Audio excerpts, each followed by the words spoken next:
You're watching the 12th Man at Arrowhead Drive, hosted by Kevin Britton, right here on Stadium Drive Sports.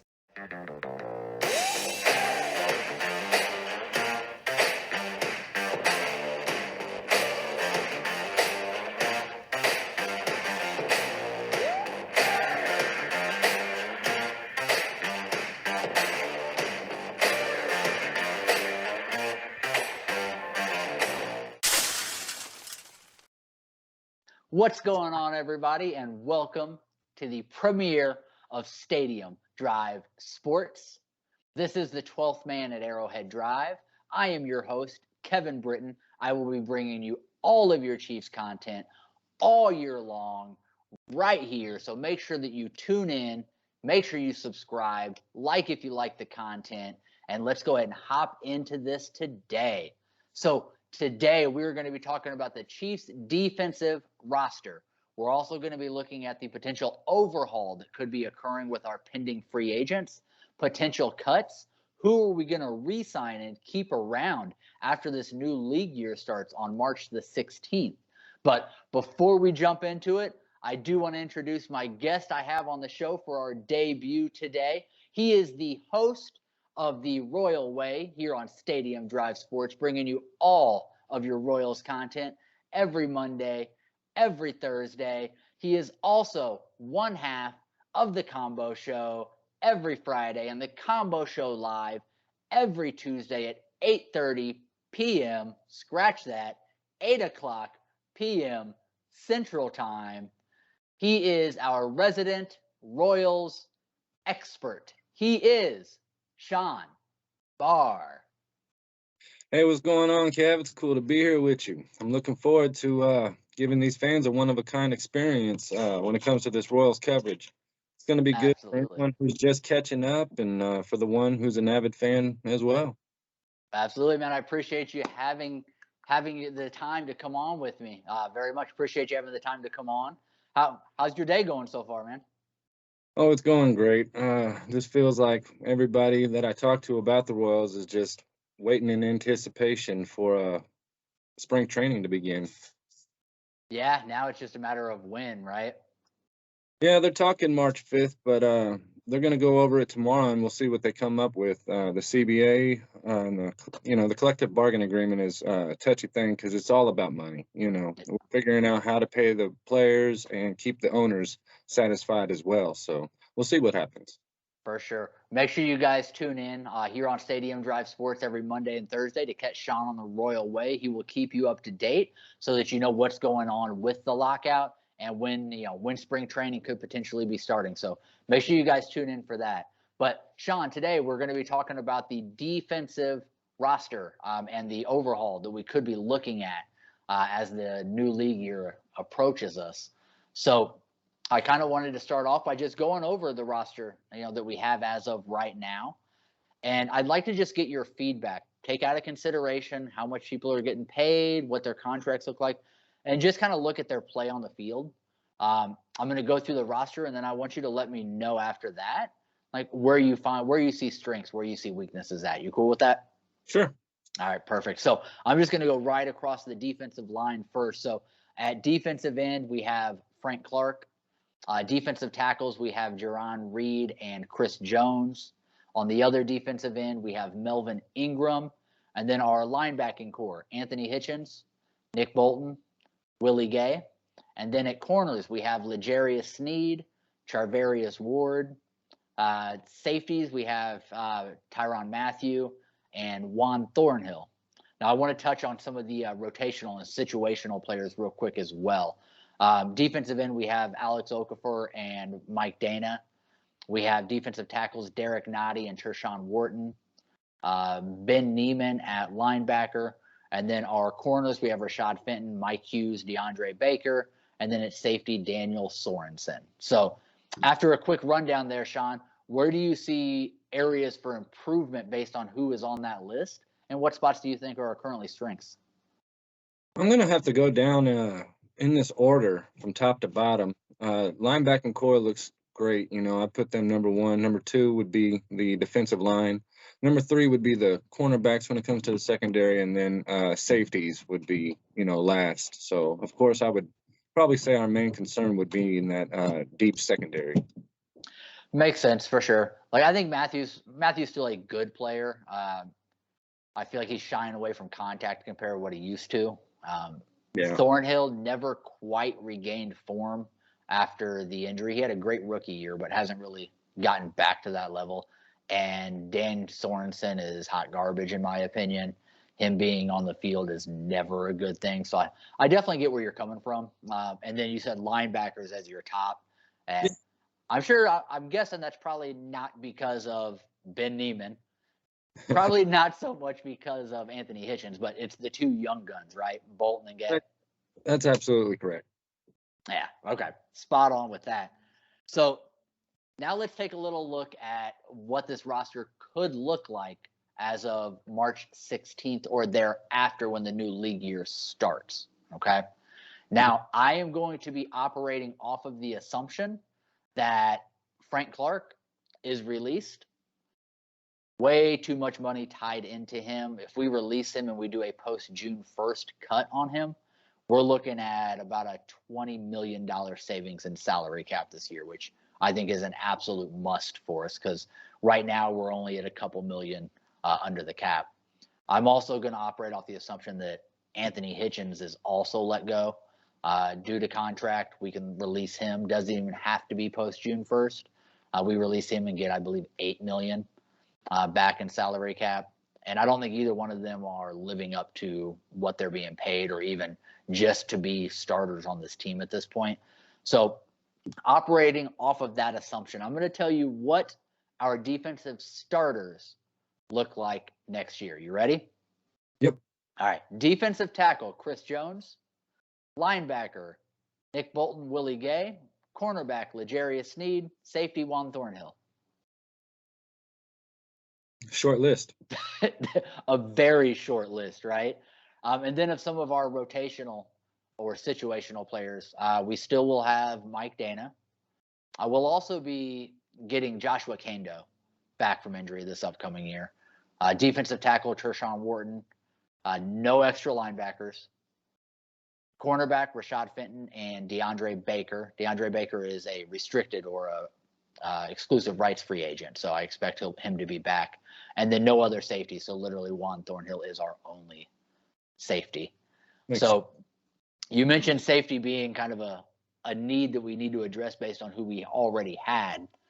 Now knowing that we're losing everybody with Thornhill, I would assume that just kind of amplifies your need for safety. Yeah, absolutely. And also, as long as we can get rid of Mike Hughes, I'll be happy as well. Yeah, Mike Hughes, I think he's an easy walk. Just let him walk. Nothing we have to do. Goodbye. See you later. And try another sport. Go be somebody else's terrible fourth cornerback. Right. Especially if he wants a new contract.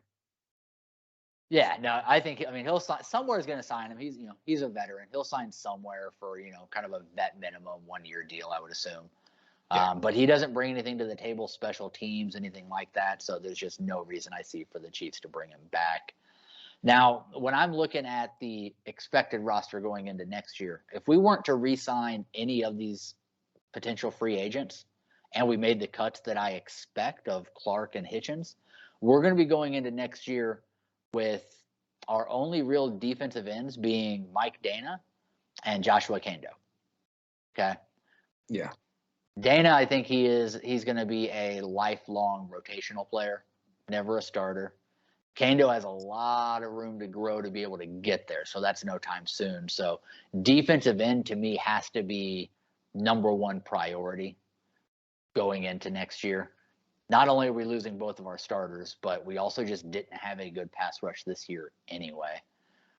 Now, I do want to know specifically because there's a lot of expectations that Melvin Ingram's coming back. I do think we'll offer Melvin Ingram, but I think he's going to really test out free agency. Would you be down to have Ingram back in Kansas City? Yeah, I think he was real energizing to the team, that new face with that veteran personality he has. He really did have a lot of spice and electricity with him to get after that cornerback. And I think that he would inspire some of the younger players that we might draft or bring up. Okay, absolutely. So let's look. We're losing again, assuming my assumption's correct. We're losing Frank Clark, Jaron Reed, Melvin Ingram, Anthony Hitchens, Charvarius Ward, Tyrann Mathieu, all of them being gone. So I do want to ask, and before I ask you, I actually want to pose this question to the kingdom of everybody that we're going to be losing going into next year. Who would you guys want the Chiefs to re-sign?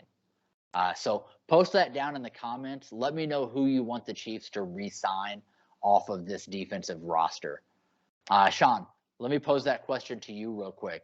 Of that group, who is it that you would want us to re-sign? I would probably say Anthony Hitchens if he wants to take a pay cut. You know, he needs to realize he's getting older, but the fact that he's a captain type middle linebacker, you know, he's still got some things to teach some of these young linebackers we have. It leads up to the question on whether or not Nick Bolton or Willie Gay themselves can step up and be a leader. And I think they're on the verge of doing that. But like I said, it'd be nice to keep Hitchens around for the end of his career here in Kansas City. Okay, so instead of releasing him, see if you can do like a restructure. I don't see people taking pay cuts, but maybe if you restructure him to a 2 or 3 year deal and minimize his cap hit. Yeah. So let me ask you with that, Sean, with that thought process. I think Nick Bolton is our middle linebacker moving forward, right? Yeah. So would your expectations with Hitchens at that point be for him to be our like wheel linebacker starting, or would you want him to be like our first guy off the bench? It depends on how he's feeling, and because like I said, he is getting older, and if they feel that he can be that wheel linebacker and has that speed to really be on the edge like that, because it takes more speed if you're going to be on the edge like that, but otherwise he's going to have to be a backup middle linebacker or your fourth. Gotcha. Perfectly fair. So obviously upcoming shows, I'm going to be talking about free agency. I'm going to be talking about the draft and everything. What position are you looking at for this defense for us to really go hard, right? Not just sign a guy here or there. Like, where do you want to see us really go hard? Is it that defensive end, that linebacker, or somewhere else? A lot of people will tell you that they want that new safety, you know, especially if we're going to get rid of Tyrann Mathieu. That's a big hole to fill. And it's going to be a young backfield. You know, if we do draft another safety, I would like for them to maybe test free agency with that. But if they don't do free agency in the backfield of the secondary, I'm going to have to stick with that. Okay, I like it. A couple names to throw out to you here. If we're looking free agency, I really like Jesse Bates, safety for Cincy. Now they may tag him, they may try to re-sign him, but if he hits the market, he's one I'd be all in on for sure. Great young talent, but not fresh out of college, right? He's got some experience. If we do go the route of the draft, likely at the back end of the first round, I would be looking at Daxton Hill. So keep your ears open for Daxton Hill come draft day. I think he's going to be a very solid safety. He's kind of that, I don't want to say hybrid because of the misconception of hybrid being a bad thing, but he can play some safety. He can drop down. He can play the nickel. You can move him towards the line of scrimmage when you really need to kind of disguise some looks. So I think Daxton Hill would be a very good fit. I know Thornhill's not necessarily kind of a big vocal leader type guy, but I also don't mind going young at safety. We have one of the youngest rosters in the NFL as is, and I'd like to see us continue trending that way. We had a great draft this past year. If we can come back again this year and get another 3 starters, an extra 1 or 2 contributors on top of that, like we are setting ourselves up for a lot of success because got a lot of money tied into some big time players on this team, right? We are definitely a top heavy on this roster with the salary cap. So having to hit on the draft is important because you don't have to spend as much when you're getting the young guys coming straight out.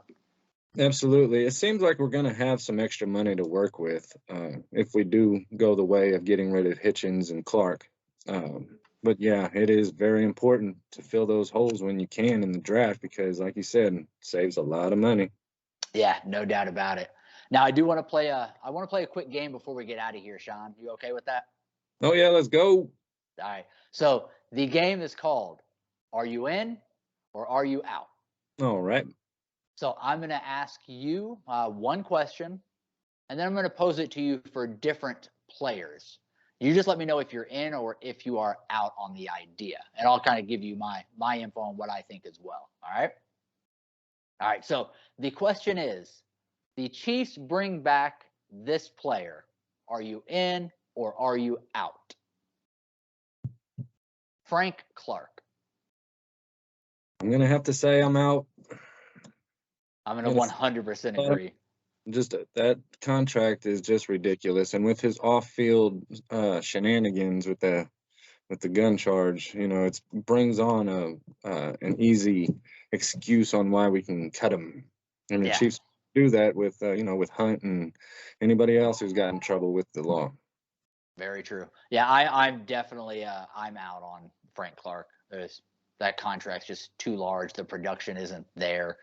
Even cutting his contract in half, like I'm still out. Like the production is just not getting it done at the level that we need. So I do agree with you on that one. Let me now ask you about Charvarius Ward. Are you in or are you out? I always looked at Charvarius Ward as a leader on the team when it comes to the cornerbacks or whatever. He's got the experience, and he seems to be our number one cornerback. You would think that we'd keep him on, but I think we're going to go for a revamp this year, so I'm out. Okay, so we agree again. I am not a Charvarius Ward guy. I think he's been garbage his whole career. This past year, I will give him some props. He had a solid year this year, but giving me one good year and it's when you're on a contract year just does not get the job done for me. I think he is a number 3 corner at best. Somebody's going to give him number 2 money, but I just hope it's not the Chiefs that do that. Agreed. Now, you've talked a lot about leadership. So I want to ask you about the heart and soul of leadership on the Chiefs defense. Are you in or are you out on the Honey Badger? Gosh, that one's a difficult one. But again, I'd have to say I'm out because we're going to go for a revamp of this secondary, and it might just be Thornhill that's left behind. Again, it's going to save us some money, and when it comes to leadership, I'd probably hand the reins over to Chris Jones at that point if Tyrann Mathieu is gone. So I'm kind of at a coin flip on this one. For me, I think this one just all comes down to money, right? If he's going to want 18, 19 million, like I'm out in that case. It's just too much money for us to spend on a player that I think is more on the downhill side. One thing that's really disappointed me, and I've been a Tyrann Mathieu fan since LSU. Well, I remember when he came out in the draft, I was really hoping we'd draft him.